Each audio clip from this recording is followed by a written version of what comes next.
김용남 전 개혁신당 정책위 의장 그리고 김종대 전 정의당 의원 두 분 나오셨습니다. 어서 오십시오. 네, 안녕하세요. 보고 싶었습니다. 거의 한 달 만에 완전체로 그러니까, 다시 돌아오는. 한 달 만에 완전체가 됐습니다. 얼굴 좋아 보이십니다.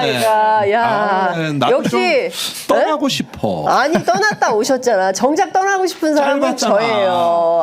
짧았네. 그러니까. 좀 더 길게 다녀오셔야 되고. 야, 아메리카는 어떻습니까? 거기도 네. 물가가 많이 올라갔고. 그래요? 깜짝 놀랐어요. 예. 물가가 이렇게 그 사이에 이렇게 많이 올랐어 그래갖고 어느 정도예요? 아니 그 먹는 게 쌌잖아요. 그렇죠. 미국이 대표적으로 물론 이제 식당 가서 먹으려면 노동력이 투입된 음식값은 비쌌습니다만 이렇게 마트. 슈퍼마켓에서 사는 그 식재료 값은 좀 쌌는데 그것도 많이 올랐고요. 가장 제가 깜짝 놀란 게 와인 값이 어마어마하게 올랐어요. 와인이? 예. 그래서 왜 그랬지? 아니 그래서 저는 이해가 안 되는데 보통 우리가 먹는 와인은 사실은 올해 생산한 와인이 아니고 몇 년 전에 네. 생산한 와인이잖아요. 그러니까 뭐 예를 들어서 2018년 빈티지, 2020년 빈티지. 그러니까 그거는 이미 몇 년 전에 생산을 끝낸 거란 말이에요. 네. 그러니까 인건비나 이런 게 올랐다고 해서 새로 반영될 건 없고 다만 유통 과정에서의 보관료 정도가 올랐으면 그게 반영될 수 있는 건데 엄청 올랐어요. 그래서 이게 뭐지? 근데 역시 몇 년 전에 유행했던 그 경제학적인 뭐 저는 이론이라고는 부르지 않겠습니다만 그 이른바 현대 통화 이론이라는 게 있잖아요. MMT라고 하는 그게 말도 안 되는 얘기였다는 게 증명이 되고 있는 거예요. 그러니까 미국이 코로나를 맞아갖고 어마어마한 돈을 푸니까 그게 약간의 시차를 두고 물가에 반영되어 있는 상태가 지금 상태라고 보고 문제는 그렇게 어마어마하게 돈을 풀어서 경기 부양을 했는데 이제 물가가 너무 많이 오르니까 이자율을 높여서 이제 더 이상은 돈을 풀기가 어려운 상황이 된 거잖아요. 그러니까 결국에는 그 침체를 피하기는 좀 어려운 상황 아닌가? 그래요? 이런 생각이 들어요. 이게도 좀 미국에서 좋은 소식이 왔어야 되는데 침체 경제 우리한테도 영향이 큰데. 그런데 지금 중국 경제까지도 지금 뭐 어려워요. 굉장히 어떤 그 폭락 어렵다고. 추세라서 양쪽의 부담을 우린 다지는 그러니까요. 형국이 되는 중국도 굉장히 많이 어렵다고 얘기를 하더라고요. 물가도 중국도 엄청나게 올라서 중국도 그런 게 되게 싸잖아요. 특히 뭐 시장 물가 같은 경우 제가 추석 때 한국에 그 시금치가 한 단에 9,000원인가? 뭐 하여튼 그럴 때가 있었어요. 2019년, 20년 무렵에. 그랬는데 제가 중국에서 그러니까 1원이니까 180원. 70원, 180원. 네, 170원, 180원에 시금치 2단. 미안했어요. 많이 미안했다라는. 근데 지금 중국이 굉장히 많이 물가가 많이 올라서 거기도 상당히 살기가 어렵다, 팍팍하다 이런 얘기가 들립니다. 자, 그럼에도 불구하고 저희는 김건희 여사 총선 공천 개입 의혹 파문부터 좀 가야 될 것 같습니다. 이게 일파만파 엄청 커지고 있는데 일단 김영선 전 의원은 다 허구다. 전면 부인하고 있습니다. 이 집 어떻게 돌아가고 있는 겁니까? 김용남 의원님 나오면 여쭤보세요 라는 말이 댓글창에 이 뉴스 나오자마자 김 의원님부터 떠올리더라고요. 지금 국내에 김 의원님이 부재한 동안에 제일 큰 피해가 삼부토건이 이슈에서 사라졌다. 삼부토건. 그 이슈에서 사라졌고 그다음에 이것도 지금 다행히 계시지만은 다 옛날에 하신 말씀이에요. 그렇죠. 그래서 조금 뭐 좀 말이지 빨리 와서 좀 제대로 방송 좀 하시지. 많이 아쉬웠지 내가. 지금 뭐 녹방이냐 여쭤보시는데 라이브입니다. 가자 김용남. 이거 엄청 부담스러우실 것 같은데. 자, 말씀해 주십시오. 어떻게 돌아가는 건지. 일단 뉴스 토마토에서 일보를 올렸잖아요. 근데 저는 그 텔레그램 대화 내용을 확보를 했는지 그게 제일 중요해 보여요. 근데 그 일단 뉴스 토마토에서 A 의원, B 의원, 현역 국회의원 두 사람의 이제 말을 인용해서 보도가 나가고 뭐 CDM까지 이렇게 쭉 등장을 합니다만 지금 보니까 그 뉴스토마토의 보도가 나간 이후에 이른바 A 의원과 B 의원의 태도가 많이 바뀐 것 같아요. 아, 그래요? 기사 내용과 내용에서 인용됐던 말과는 완전히 좀 바뀐 것 같아요. 그래서 문제는 뭐 그 중에 한 사람은 뭐 간접 체험이니까 그렇다고 치지만 네. 직접 내가 봤다라고 했던 A 의원은 네. 거기가 태도를 확 바꿔버리면 네. 그 다음에 뭐가 나가질 않아 이게 진도가 안 나가는 진도가 안 나가요. 네.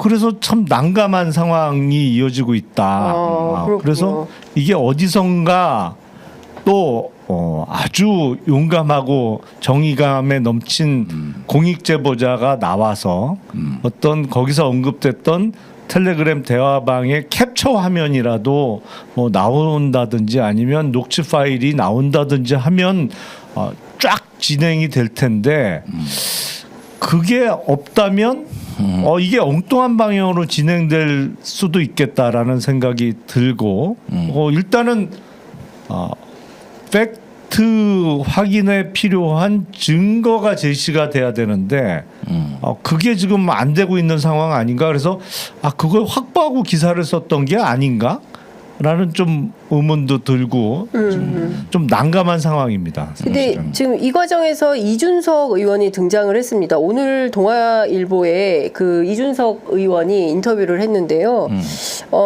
한두 마디 캡처를 보기는 했다. 김영선 전 의원이 넋두리를 하면서 이제 어떻게 해야 할까요? 그랬을 때 김건희 여사가 김해가 비었으니 거기 가보세요.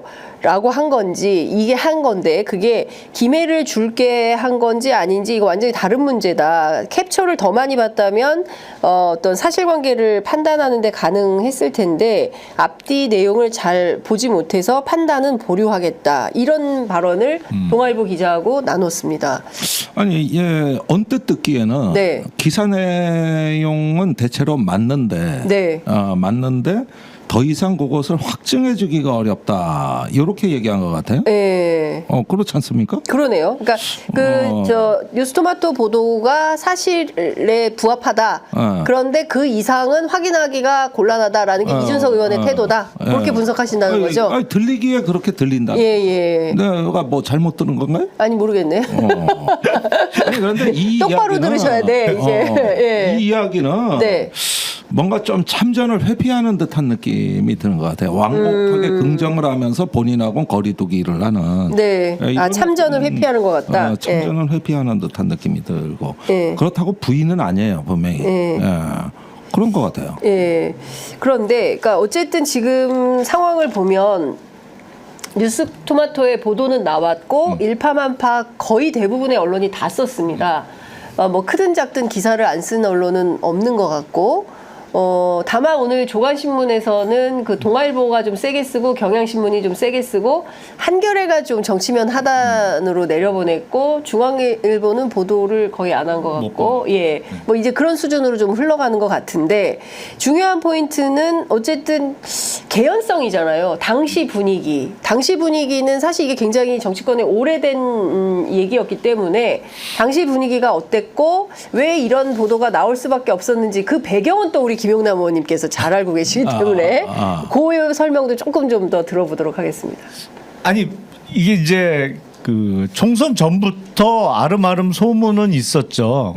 이제 김영선 의원이 공천에서 탈락한 이후에 매우 분노하고 있고 네. 그래서 뭐 이런저런 사람들을 만나서 막 토론을 하는 과정에서 뭐 그런 거를 본 사람들이 좀 있다라는 것이고 그래서 김영선 의원이 뭐 당을 옮길 것도 고려한다 뭐 네네. 이런 소문이 아름아름 퍼져 나갔었고 근데 문제는 그건 이제 소문이고 네. 상당히 구체적인 소문이었습니다만 그걸 뒷받침할 만한 증거가 대중에게 공개되느냐의 문제인데 그렇죠. 지금 보니까 김영선 의원은 입장이 확고한 것 같아요. 네. 완전히 뭐 전혀 사실 무근이다. 내가 가겠다고 한 것이고 뭐 네. 그런 입장인 것이고 등장하는 인물들이 몇몇 있는데 네. 지금 입장이 아주 애매해요.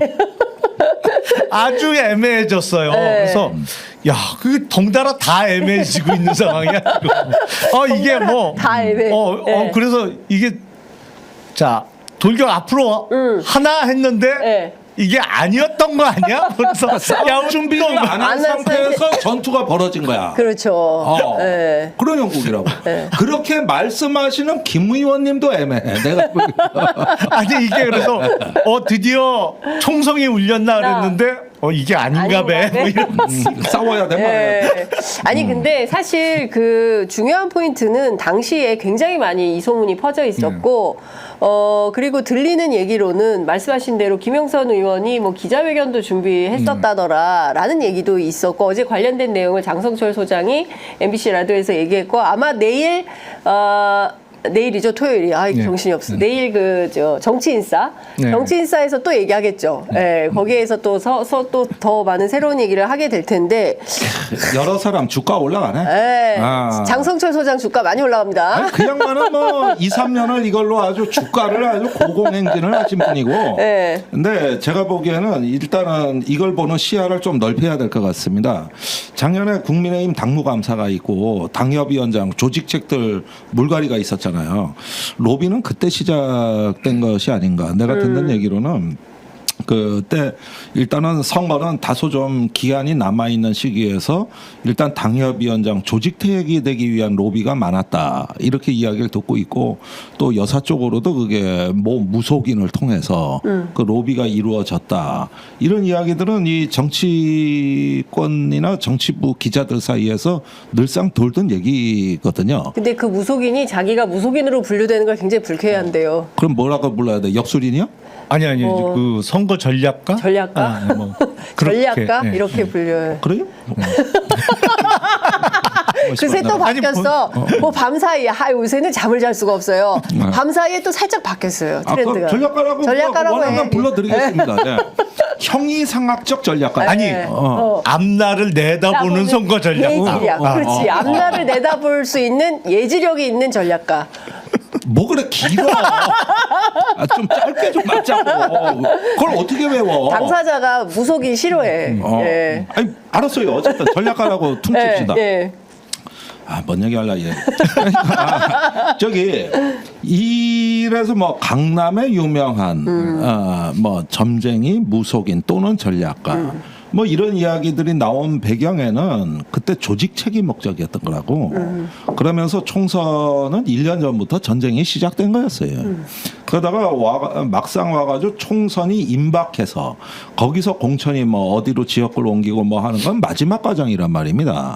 그런데 이런 과정에서는 좀 그 이전까지 넓혀봐서 모든 게 이제 김건희 여사 뜻대로 된 건 아니겠죠. 그렇지만은 어떤 면에서 판짜기를 하려는 오나그룹이 있었던 건 사실인 것 같고 또 김건희 여사 자체는 이 정권에 대해서 어떤 만약에 공천에 개입을 하고 뭐 이렇게 당무에 개입을 했다 그러면은 나는 김건희 여사 스스로는 이게 자기의 사명이자 의무라고 생각하는 것 같아.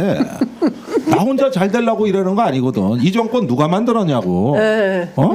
그러니까 이런 면에서 하나의 어떤 뭐 전체적인 또는 부분적인 판을 짜는 거는 다 이 정권 만든 사람으로서 난 팔로우십이 아니라 오너십을 얘기하는 거거든 지금. 김건희 여사가 오너십이 그래서 있어요. 저 한동훈 대표한테 보낸 문자 메시지에 뭐라고 돼 있습니까? 그 모든 고난을 이기고 같이 동지라고 돼 있잖아요. 예. 그 리더의 풍모 아닙니까? 리더의 풍모. 그게 오너의 풍모고. 오너십과 리더의 풍모가 있다. 김건희 여사가. 예. 그래서 나는 내가 뭐 그러려고 한 게 아니라 다 이 정권을 지키려고 나는 한 일종의 어떤 사명이자 의무로서 한 거고 그 다음에 이거는 뭐 당무 개입이다, 뭐 공천 개입이다, 이게 현행과 위헌이다, 법치다 이런 것들은 다 법기술자들이 하는 얘기고 여기는 가족주의 이데올로기가 있다고.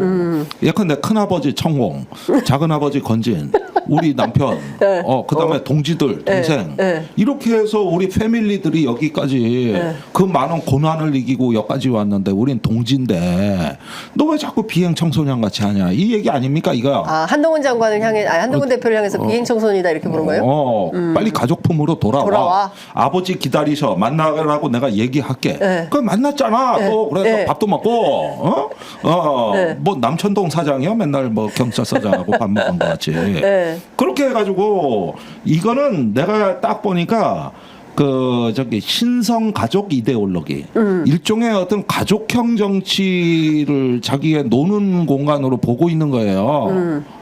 여사의 멘탈은. 예. 그러니까 이건 사명이자 의무라고. 그러니까 공천 개입, 뭐 선거 개입 이렇게 하면 안 된다.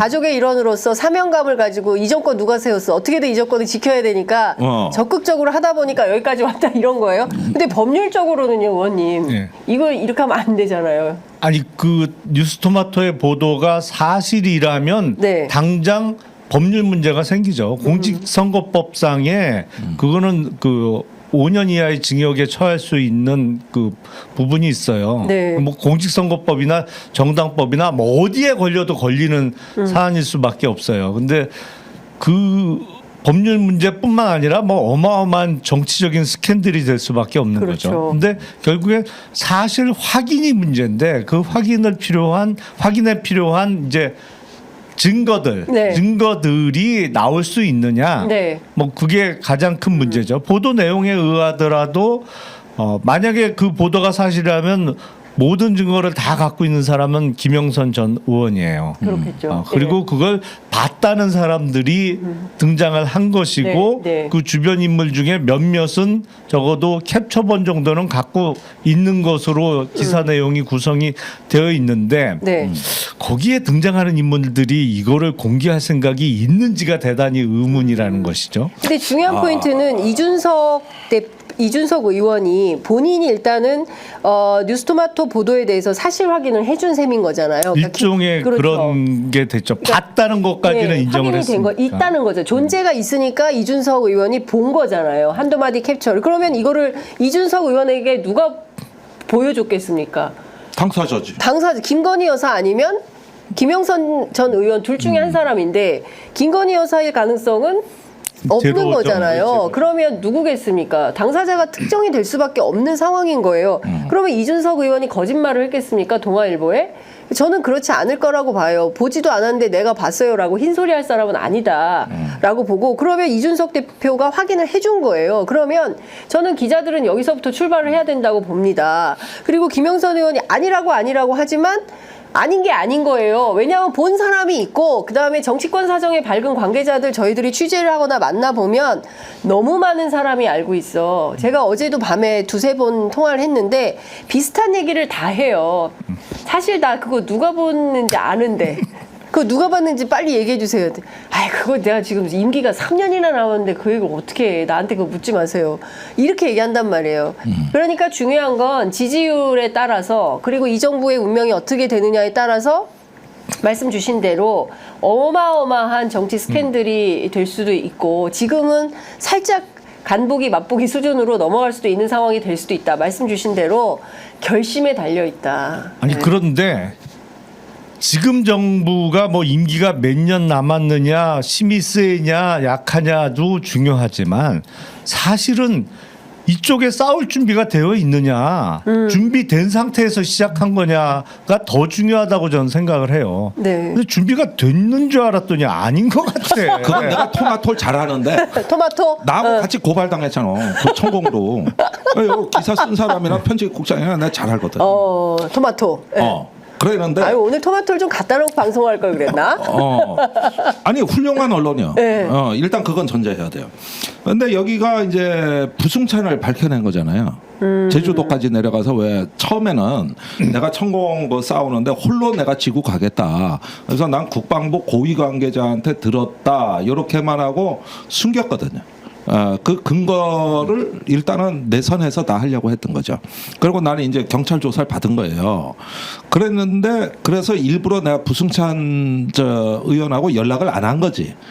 이제 거긴 네 갈 길 가라. 나는 내 갈 길 간다. 어렵더라도 혼자 싸운다. 이게 내 소신이었단 말이야. 근데 자꾸 토마토에서 날 괴롭히는 거야. 그러면서 부승찬 아니에요? 부승찬 아니에요? 미치겠더라고. 미치겠다 진짜. 그래서 직접 가서 물어봐 이랬지. 의원님 너무 상세하게 얘기하면 안 돼. 그거는 그랬더니 기자들 취재. 저기 제주도 내려가서 예. 부승찬을 만나고 술을 한잔 하고 그날 밤 호텔에서 기사를 쓴 게 저 권력과 당시? 안보라는 책이요. 예. 그래가지고 내가 다음 날 이 기사를 보고 깜짝 놀란 거야. 큰일 났네. 오늘 김종대 의원님이 다 공개하시네. 예. 예. 그래가지고 이제 보니까 이 친구들은 네. 바다를 건너 물불을 안 가리고 취재를 하는구나. 이래가지고 이것도 틀림없이 어디 사적인 대화나 술자리에서 시작됐을 가능성이 커. 그런데 이제 이게 무게 있게 점점 파장이 커진 거예요. 근데 토마토의 그 성향은 뭐냐면은 기자가 고발을 당하잖아요. 그러면 회장이 편집국을 찾아와. 그러니까 1년에 한두 번 오시는 분이거든요. 수고했어. 필요한 거 있으면 얘기해. 멋있는 분이네. 훌륭한 리더네. 이러네요. 예. 그래서 여기는 오나가 사고 치는 걸 좋아해. 예. 그 토마토 회장이 멋있네. 예. 그래가지고 내가 이 믿기지 않는 얘기를 듣고 찾아가서 진짜요? 진짜요? 이래가지고 또 그 뒷얘기를 다 듣는 거지 나는. 그래서 딱 쓴 기자와 딱 데스킹한 거 보니까 드디어 또 나왔다. 이거 회장님 칭찬 많이 받는다고. 야, 이거는 뭐 만약에 그런 그 이유로 칭찬을 받는다면 칭찬 무지하게 받을 만한 사건인데 왜 이번에 고발이 안 들어가고 언론중재위로 가냐고. 그렇죠. 사실은 난 이게 더 거기가 이상한 중요한 거야 지금. 포인트예요. 중요한 포인트죠. 예. 왜냐하면 정말 그러니까 만약에 사실이 아니라면 어마어마한 오보를 낸 거잖아요. 그렇죠. 예. 그리고 김건희 여사 입장에서는 어마어마한 허위 사실에 의한 명예훼손을 당한 거잖아요. 그렇죠. 자기가 김영선 의원한테 연락도 한 적 없고 공천과 관련해서 기획자도 꺼낸 적이 없는데 뉴스토마토가 그런 보도를 냈다? 그러면 뭐 어마어마하게 명예훼손을 당한 거죠. 허위 사실에 의한. 그러면 당사자가 나서야 되는데 지금 양상을 보니까 당사자는 전혀 나서질 않고 국민의힘이 지금 뉴스토마토를 상대로 해서 언론중재위원회에 제소하겠다. 언중이 나 오랜만에 들었어요. 네. 라는 사라진 게 기간인 줄 대응이에요. 알았는데. 국민의힘은 그동안 언중이보다는 경찰서를 선호했어요. 그래서 바로 경찰서에 가서 저도 그랬죠. 아니 근데 국민의힘이 왜? 그러니까. 그렇잖아요. 아니 그러니까 물론 뭐 논리적으로 쭉 따지고 나면 국민의힘도 관련이 되어 있죠. 그렇죠. 뭐 국민의힘 공천 문제니까. 국민의힘 공천 문제니까. 하지만 그 보도 내용에 의하면 직접적인 명예훼손을 당한 피해자는 김건희 여사고 맞습니다. 그거의 부수적인 결과로 국민의힘 공천이 이렇게 외부에서의 간섭 내진 개입이 있었다라는 게 보도의 내용인데 정작 당사자는 전혀 대응을 안 하고 국민의힘이 나서서 그 언론사를 상대로 그것도 형사 고소 고발이 아니고 언중위에 제소하겠다? 네. 이거 그 약해. 누가 봐도 약하죠. 누가 봐도 대응이. 약하죠. 예. 그래서 많은 국민들께서 그런 의문을 가지실 것 같아요. 아니 이게 정말 주장대로 사실이 아니라면 왜 이 정도 대응 수준밖에 안 나와? 그렇죠. 더 세게 나와야지. 맞습니다. 그 당연히 의심이 들죠. 예, 그동안의 대통령실의 대응이나 태도로 볼 때는 즉각적이고 아주 공세적으로 해야 되는데 좀 이상하다라는 감은 좀 듭니다. 그런데 그러니까 1차적으로 사태 파악을 다 못하고 있는 거 아니냐 이런 생각을 좀 하게 되고요. 네. 두 번째는 이 취재 과정에서 기사에도 나오지만은 대통령실에 질의서를 넣습니다. 그러니까 그쵸. 충분히 맞아요. 반론하라고. 답변을 충분히 기다렸어요. 그런데 답변서가 없었습니다. 그래서 그냥 기사로 나가게 된 거거든요. 네. 대부분 일단 부인을 하고 수습을 했었어야 돼요. 근데 이것도 없었어요. 그다음에 국민의힘은 약하게 해요. 네. 이 두 가지를 좀 눈여겨 보셔야 될 것 같고 세 번째는 뉴스토마토의 특성인데 왜 이래 도끼를 품었냐? 청공 그 기사 이후로 이거 다 제가 원인 제공한 건데 그 저 대통령 출입이 장기간 정지되어 왔습니다. 그래가지고 취재가 차단됐어요. 그래가지고 굉장히 불이익을 많이 받았거든. 불이익 많이 이 받았죠. 정부로부터. 지금도 불이익을 받고 있는 상태예요. 네. 네. 오늘 아침 그 한겨레 신문 보도를 보면 저기 미디어 오늘하고 뉴스토마토 두 회사가 아예 지금 아예 출입이 안 돼요. 아직 네. 안 되죠. 네, 아예. 그런데 이게 벌써 2년째입니다. 그러니까 이러는 가운데서 이 언론사가 모든 걸 다 갖춘 언론사란 말이야. 편집국이 있고 정치부, 경제부 다 제대로 돼 있는데 전체적인 불이익을 받은 것 같아요. 네. 그러다 보면은 이게 처음부터 반정부 언론이 되려고 한 게 아니라 그리로 내몰렸다는 거죠. 그렇죠. 그러면 이제 복합적으로 작용이 되니까 사실 이 언론 토마토 같은 경우는 쓸 수밖에 없는 사정이 있어 보입니다. 그런데 이게 지금은 심리전의 양상으로 바뀌었어요. 서로 이제 제가 뭘 갖고 있는지를 일단은 궁금한 거죠. 탐색전 어디까지 양상이에요. 그렇죠. 예. 네. 그런데 일각의 소문이 그 텔레그램 메시지를 토마토가 확보했다는 소문도 많이 돌고 있거든요. 그러니까 이거는 대통령실이건 국민의힘이건 사실은 뭐 아무것도 없고 개털일 수도 있어. 그렇지만은 이게 진실을 찾아 나가는 과정은 또 그런 사실과는 다르게 심리적 영역이라는 게 있는 거. 그러니까 서로 이제 눈치 보기도 일부 있다. 그러니까 뭐 패를 주고도 안 깔 수도 있고 이런 거죠. 예, 그렇죠. 그리고 기자들이 사실은 취재를 상당히 많이 해놓고 그 다음에 1보, 2보, 3보 상대방 대응 보면서 공개하는 경우가 많아요. 지난번에 보면 공수처 그 텔레그램 저 삼부토건, 예, 그리웠던 삼부토건 이슈가 다시 나왔는데 그 문자만 하더라도 JTBC 기자가 상당히 오래전에 갖고 있다가 임성근 사단장이 국회에서 거짓말하고 하는 거 보고 나서 공개한 거예요. 거짓말일지는 모르지만 네. 모른다고 한 모른다고 부인하고 그래서 나서. 처음으로 이제 이종호 씨 실명이 나와버린 거예요. 그렇죠. 그런데 김영남 의원이 안 계시는 동안 삼부 토건 주식 거래가 정지됐다고. 예.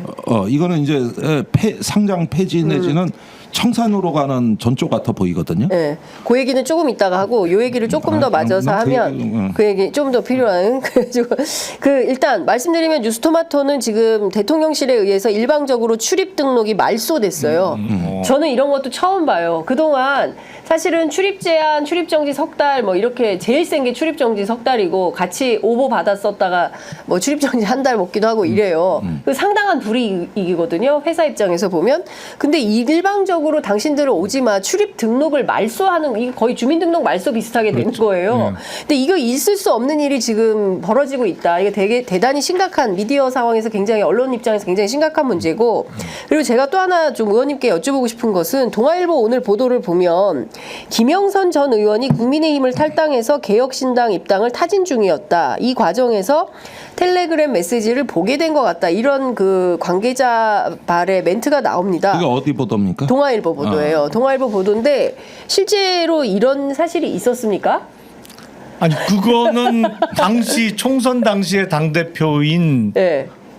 이준석? 네. 의원이 가장 잘 알겠죠. 잘 알고 당사자일 수밖에 없는 것이죠. 입당 타진을 했다면 어쨌든 당시 당권을 갖고 있던 이준석 대표에게 김영선 의원이 했을 거고 그러니까 그거는 당사자가 잘 알고 밝혀야 되는 입장이고 뭐 이런저런 소문은 많았죠.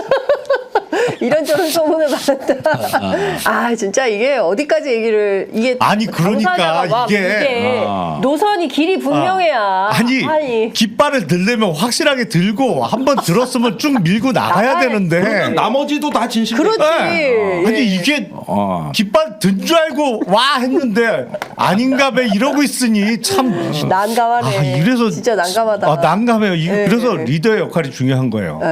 진짜 답답하다는 생각이 좀 듭니다. 이게 하여간 근데 제가 보기에는 어쨌든 뭐 요소요소에 기자들이 취재를 하기 시작했기 때문에 어디서든 나옵니다. 어디서든 너무 쥔 사람이 많이 있다는 소문이 있어서요. 근데 소문입니다. 그 보도에 등장하는 한 5명 정도, 4-5명 정도가 있잖아요. 네. 어제 기자들이 뭐 난리가 났을 거 맞아요. 아니에요. 예. 일제히 전화를 안 받고 그냥 잠수 탔죠. 예. 네. 잠수 탔어요. 그래서 사실은 기자들이 그 어제 그 M1 장성철 소장이 30통 받았대요 기자들한테.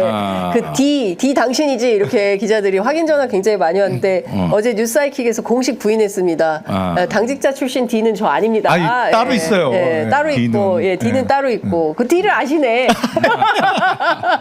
미치겠어요. 저도 미치겠다, 진짜. 아니 이게 뭐 방향이 정해져야 뭘 풀던지 말던지 하지 참. 방향을 빨리 정해주십시오. 그래야지 김용남 의원님이 이게 참 신간이 편해질 수 있다. 지금 이게 너무 많은 걸 알고 있는데 이거 얘기는 못 하겠고 말을 했다가 또 이 길이 아닌가 하면 큰일 날 수 있으니까 김용남 의원님을 좀 자유롭게 해드려야 될 것 같습니다.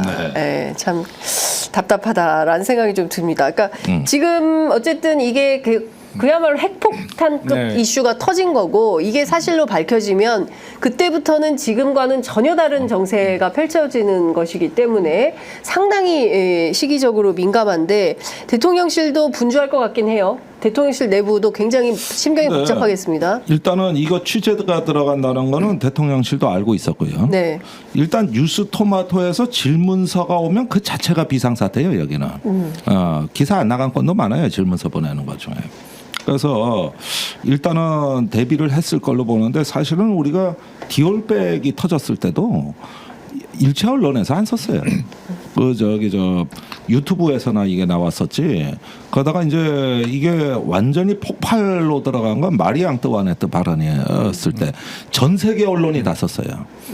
심지어는 마리 앙뚜와네트를 중국 중화권에서 못 알아들으니까 단두대 황녀라고 쓰고 모든 중화권 언론 뭐 차이나 모닝 포스트 뭐 홍콩 뭐 해가지고 전부 박스 기사를 다 썼어. 마리 앙뚜와네트는 누구인가 이래가지고 전 세계가 다 그리고 서방 언론은 마리 앙뚜와네트로 쓰더라고. 그렇죠. 예. 예, 그때 이래가지고- 무슨 아르헨티나의 매체도 쓰고 그랬었잖아요. 아니 5대 양 6대죠. 다 다 썼어요.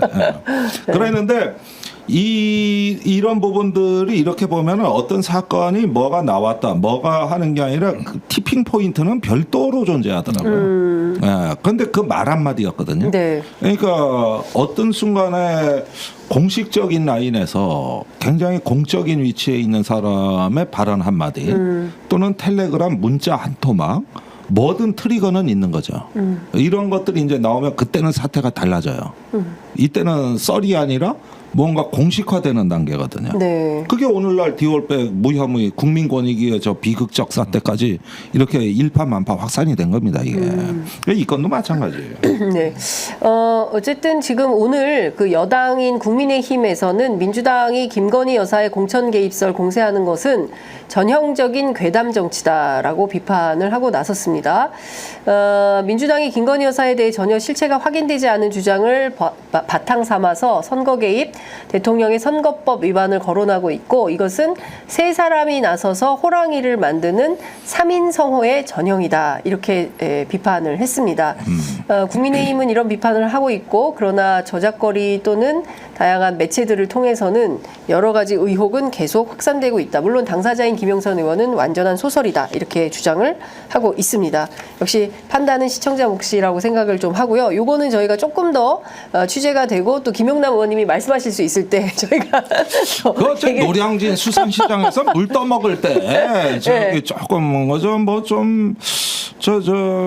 좀 약간 좀 판단에 좀 그러시지 않냐. 난 그때 좀 그런 느낌이 있었는데. 아니 근데 그때만 해도 국민의힘 상황을 보면 네. 김기현 당 대표 체제였잖아요. 그렇죠. 근데 누가 봐도 당내 최고 실세는 이철규 당시 사무총장이었어요. 네. 그리고 이제 이철규 사무총장이 그때 박수영 여의도 연구원장 뭐 데리고 이렇게 뭐 작업하고 그럴 거니까 누가 봐도 소위 그 뭐랄까 거칠 게 없었어요. 시스템상 네. 뭐 이렇게 어디서 말이 들어오면 그대로 실행될 수 있는 시스템이 있었단 말이죠. 네. 그러니까 이제 그런 이벤트도 나올 수가 있었던 것인데 그게 그 강서구청장 선거 대패 이후에 흔들리면서 이제 연말에 비대위 체제로 넘어가면서 사실은 총선을 자기 욕심대로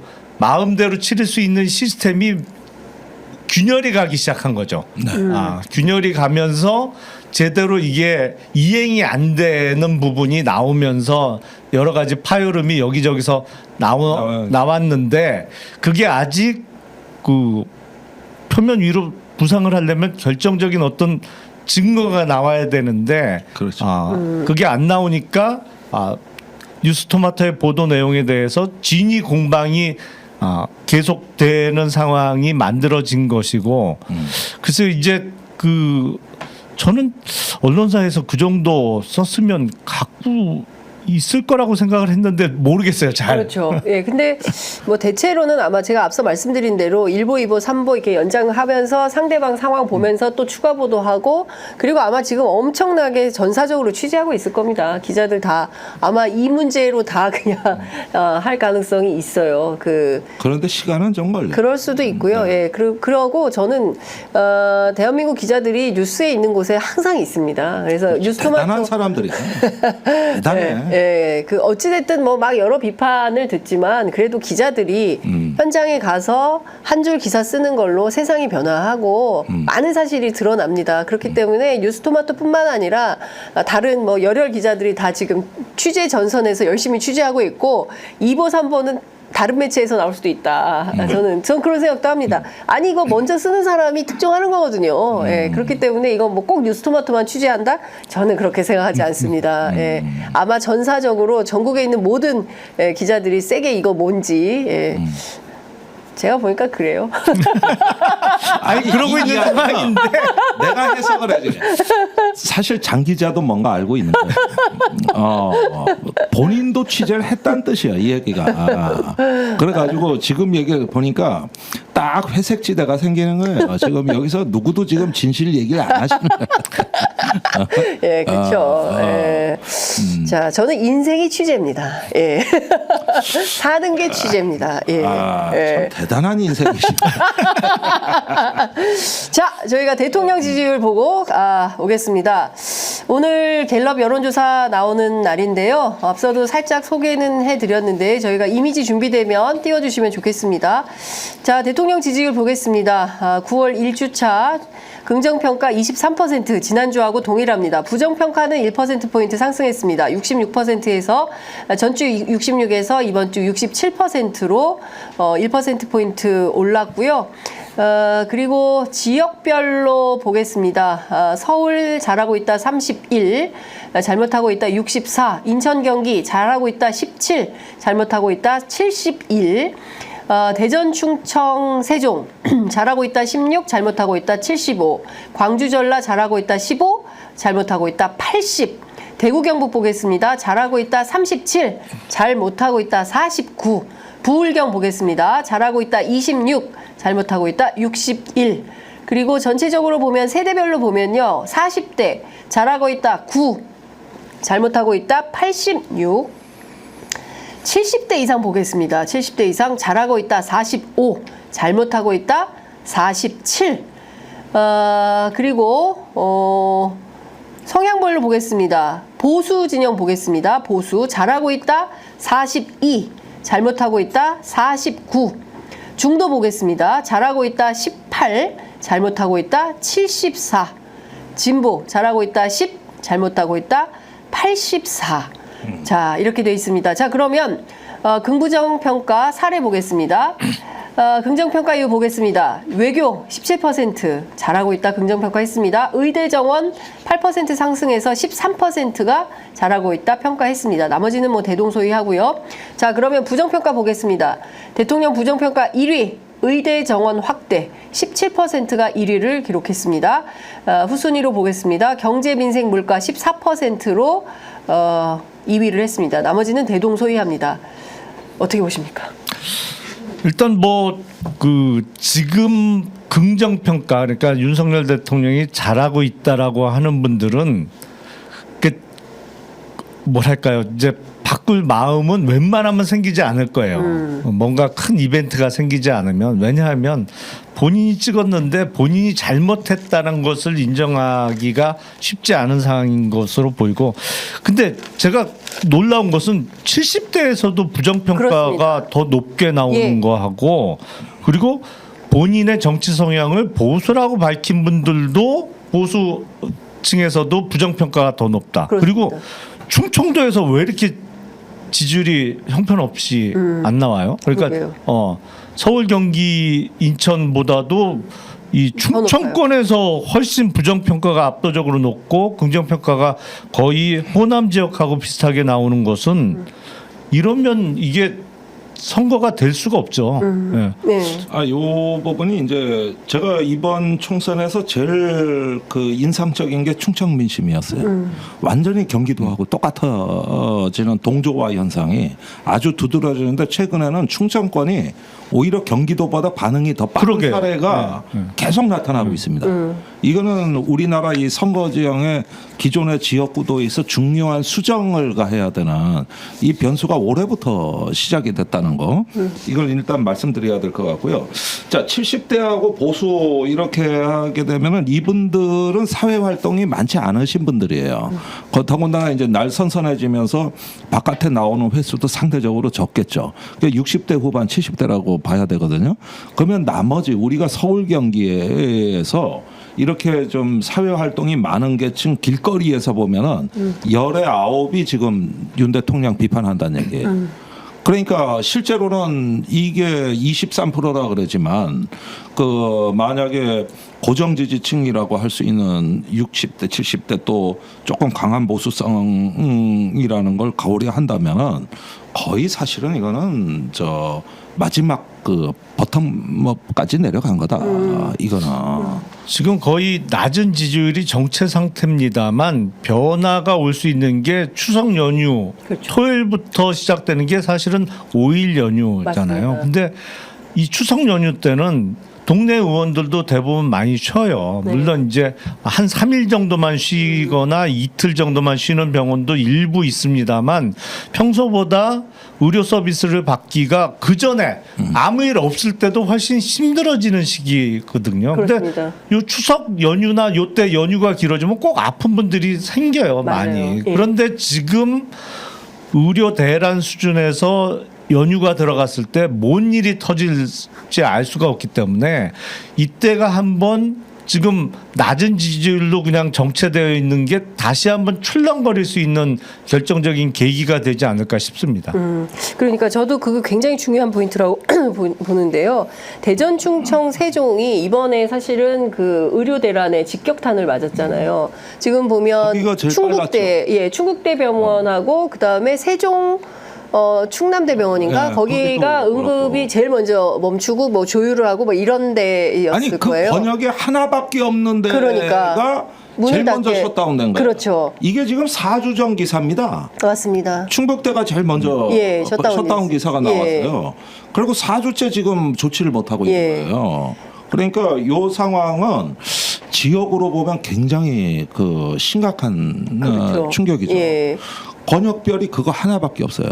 그다음에 제가 그 어디 방송 나가 자주 얘기했던 건데, 이거는 의료 개혁, 이거는 나중 문제고, 우리나라 재난 및 안전관리 기본법 요 3조에 보면은 국가 핵심 기반이라는 정의가 나오는데, 그거는 정보통신, 에너지, 물류, 보건의료 해가지고 11개 분야에 350개 시설을 지정해 놨거든요. 그중에 저기 대학병원이 6개입니다. 이 350개 중에. 그러면 여기에 지정된 시설은 1년 내내 예방, 점검, 평가하고 사후 보고까지.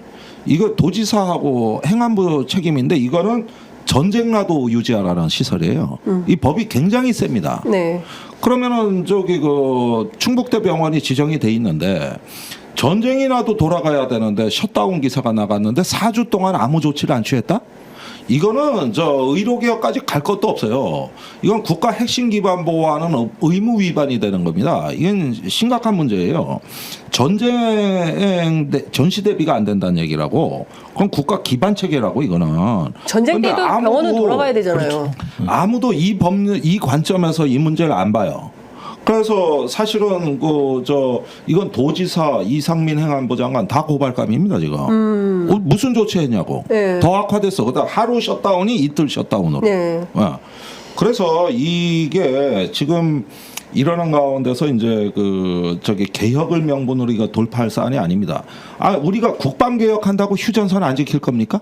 그러네. 예. 아니 국방개혁 대통령이 그날 브리핑에도 얘기하고 AI 뭐 도입한다 그랬는데 그러면 한다고 지금 휴전선 경계 소홀히 할 겁니까?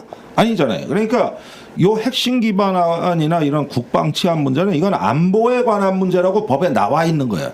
이거는 이거 항상성, 연속성을 유지하지 않으면 장관이 책임지게 돼 있단 말이에요. 그런데 지금 아시다시피 충청도가 고령화가 심한 지역인데. 어떤 무능한 대통령이 나에게도 재앙이 될 수 있구나.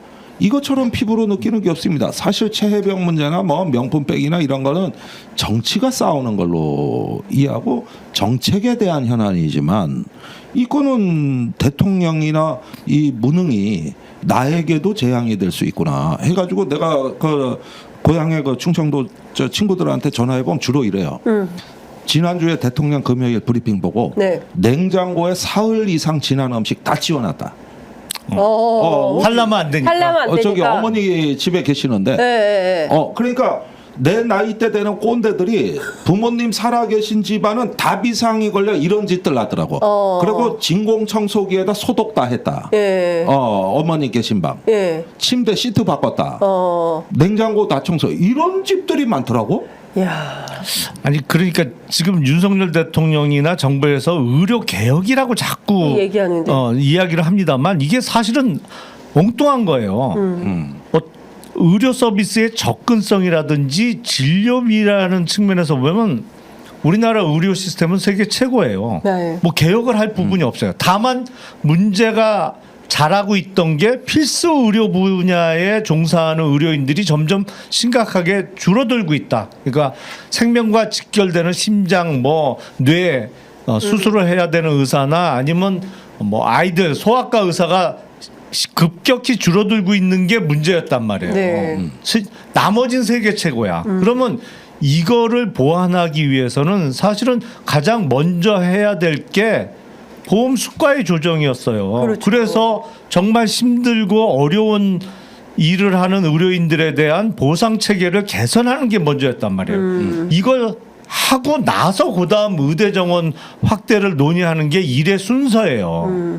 근데 지금 일을 거꾸로 했단 말이에요. 거꾸로 하면서 생각지도 안 했던 누구도 생각해 본 적이 없었던 갑자기 내년부터 2,000명 등원을 그러니까. 들고 나와서 이거를 관철하겠다고 고집을 피우면서 이 사태가 벌어졌는데 이게 무슨 개혁이에요. 의료 개혁의 내용하고 이게 안 맞아요. 명칭이 지금. 아니 내가 요즘 의대 교수들하고 얘기하면서 많은 걸 보는데 의사가 있잖아요. 예. 환자한테 이제 불치병 진단을 해서 알릴 때 어떻게 알리느냐. 저 환자님 폐암입니다. 이런 식으로 몇 기입니다. 이거 다 전공 과목이더라고. 네. 이걸 어떻게 전달하는가 이것도 교육받더라고. 그러니까 의사의 전문성이 우리가 모르는 여러 가지로 구성돼 있더만. 그러면서 의학 지식이라는 것도 단순한 게 아니더라고요. 그러니까 우리가 전문가를 이해한다 그럴 때 개원해가지고 강남에 성형외과 하면서 몇십억 번다. 또 우리나라 전공의 4년 해가지고 어느 분야 전문의 되면 그러면은 또 나중에 개업하면은 완전히 억대 연봉에 올라탄다. 네. 주로 이런 식으로 의사들을 이해하고 있습니다. 근데 의사의 전문성은 그게 다가 아니야.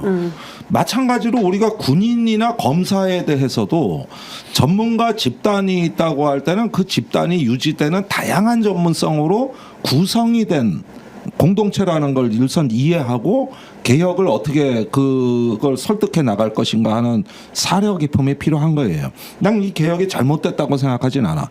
그러나 지금 전공의 대표를 경찰이 소환하고 있습니다. 거기에다가 이걸 불법 내지는 의사들의 이제 파업 이렇게 되는데 이게 소통이 단절되는 게 막상 들어보니까 특히 의대 교수들이 말하는 의학 세계는 우리가 평소에 봤던 겉모습이 아니더라는 거지. 네. 근데 이걸 무시당했다고 생각하면서 모멸감. 이제 소통이 단절되는 그렇죠. 거거든요. 예. 이해 부족이에요. 그러니까 복지부 차관이 전화할 수 있으면 경청입니다.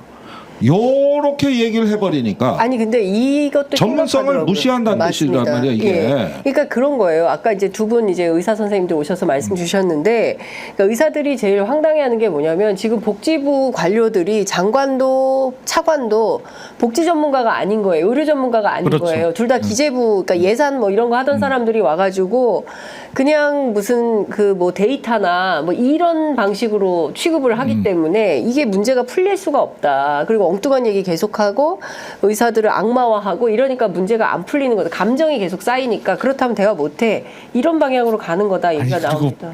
보건복지부 장차관이 지금 이 사태를 끌고 가고 있는 게 아니잖아요, 솔직히. 그렇죠. 사실은 대통령이 예. 뜬금없이 2,000명을 밀어붙이면서 사태가 악화된 아니, 거잖아요. 선거용으로 나왔어요. 그때 내가 언론사의 그 논설실장이나 뭐 정치부 이런데 얘기 들어보면 저기 연초에 용산에 전화 받았다는 거 아니에요. 뭐 그리고 사석에서도 상의하는데 의사들 저 증원 문제 이번에 꺼내면은 여론에 어떨 것 같냐. 근데 다 정무팀 홍보팀에서 하는 얘기였단 말입니다. 이게 총선 전략으로 나온 거예요. 애시당초.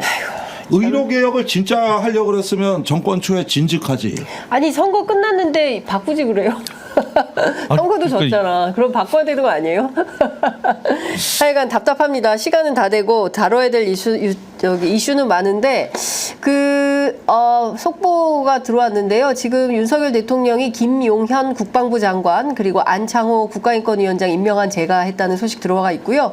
김용현 장관이 오늘 오후에 취임식을 하고요. 전군 지휘관 주요 지휘관 회의를 주재한다고 합니다. 김용현 국방부 장관 시대가 열렸습니다, 의원님. 글쎄 제가 뭐 여러 가지 얘기를 했습니다만은 네. 그 원래 뭐 흠이 많지만은 그 제가 그 이걸 꼭 강조하고 싶어서 일부러 유튜브 방송도 했는데 김용현 국방장관이 이제 육사 38기인데 박근혜 정부 때에서 사성장군 진급에 실패합니다. 그런데 동기생이 임호영이라고 경쟁자는 사성장군이 돼요. 그리고 문재인 정부에서 마지막 사성장군 기회를 날렸어요. 그랬는데 2022년에 대선이 끝나고 그때가 사실상 경호처장으로 내정된 상태에서 경기도의 한 골프장을 갔다가 거기서 한민구 전 국방장관을 만났는데 이분이 박근혜 정부의 마지막 국방장관이에요. 한민구 장관이. 예. 근데 한민구 장관이 반가워가지고 예. 김용현이 오랜만이야. 그런데 대답을 안 하는 거야. 김용현 차장이. 야, 육사 선후배간에 7년 사이거든요. 7년 선후배. 네. 그런데 이거라면은 지금 제가 여기서 이런 말 안 해요. 네. 골프가 끝났는데 또 만났어. 일행도 다 있었는데. 네. 두 번 만난 거네.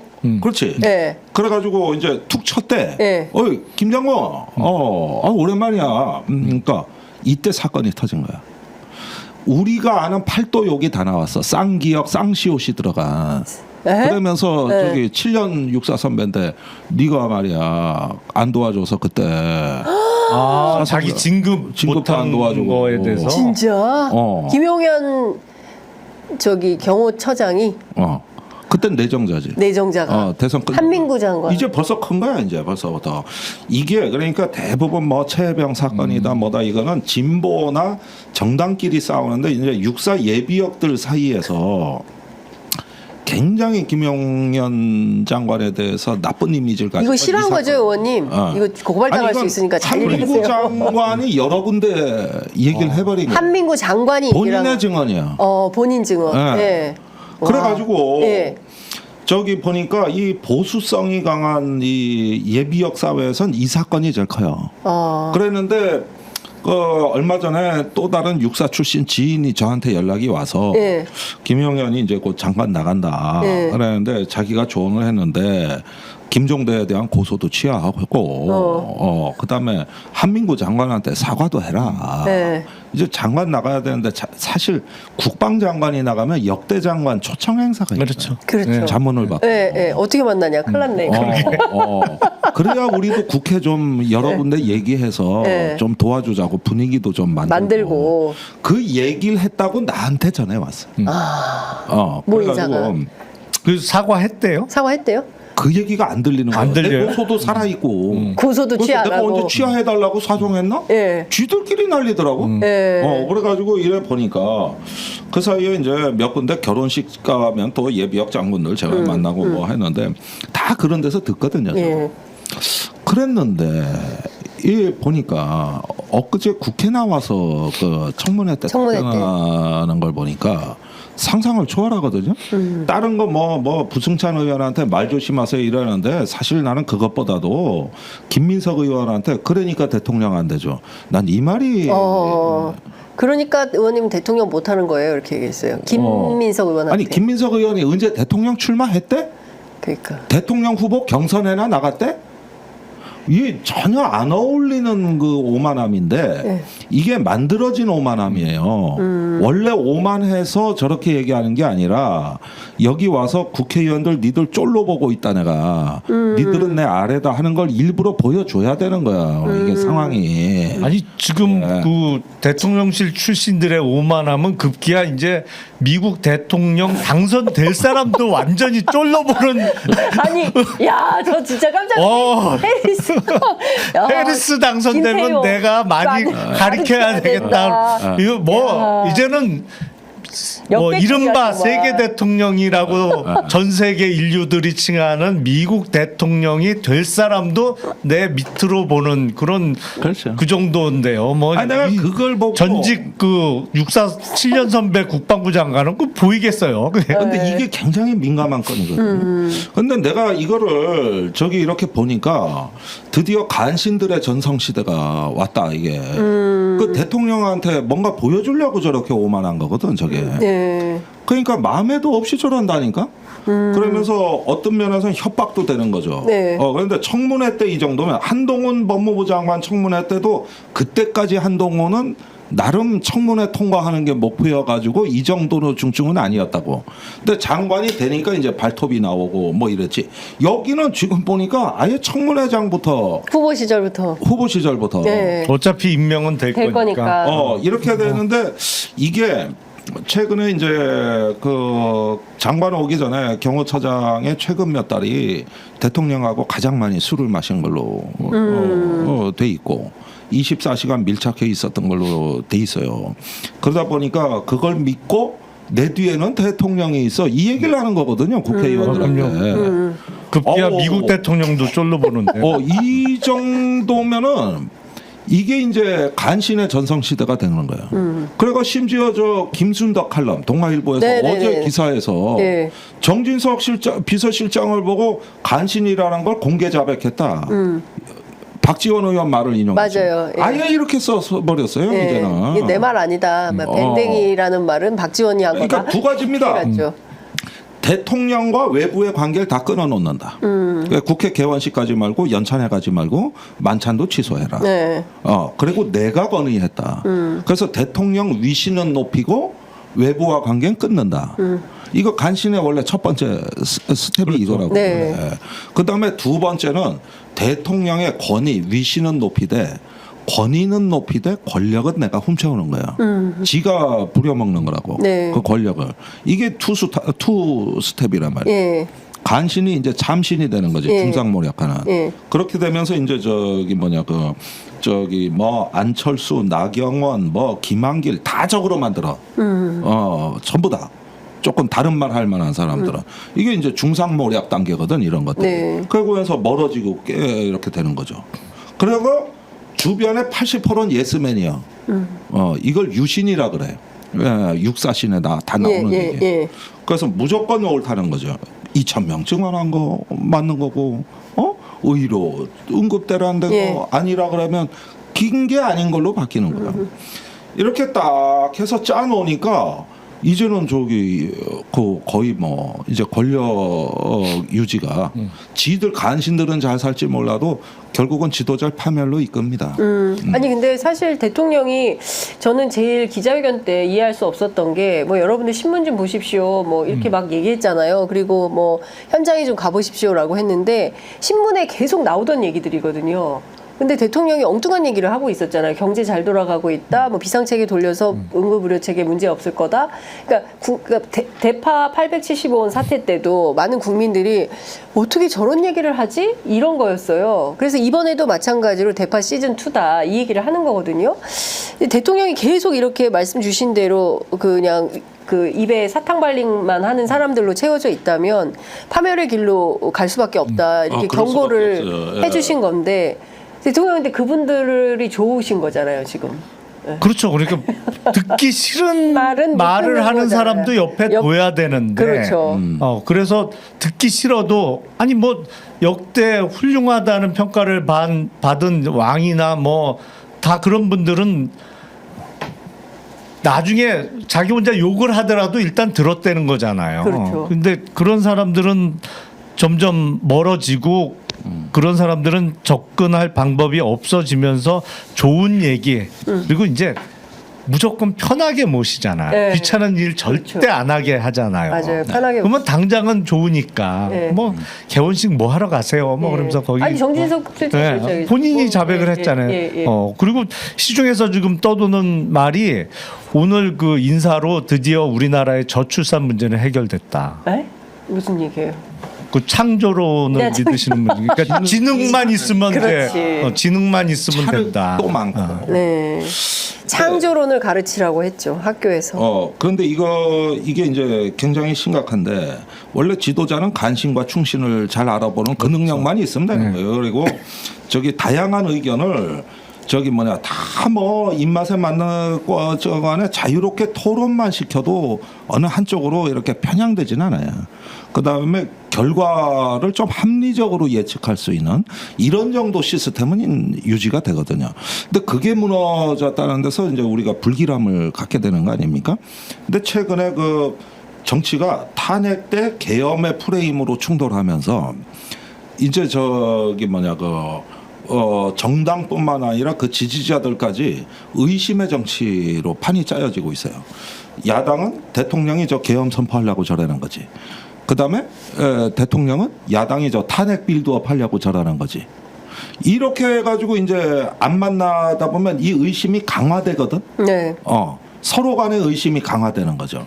이게 심각한 사태라는 겁니다. 이게. 그러니까요. 이건 민주공화정이 고장나는 단계잖아요. 이게. 그러니까요. 뭐 민주공화정이 지금 뭐 고장난 지는 좀 된 것 같고 이거 하여튼 어떻게든 빨리 수습을 해야 되는데 길이 쉬워 보이지는 않는다라는 생각이 좀 듭니다. 오늘 사실은 뭐 기시다 얘기도 좀 물어보고 해야 되는데 계엄도 여쭤보고 했어야 되는데 시간이 없어서 여기서 마무리를 해야 될 것 같고요. 다음 주에 또 듣도록 하겠습니다. 네. 오늘 두 분 말씀 잘 들었습니다. 고맙습니다. 네, 감사합니다.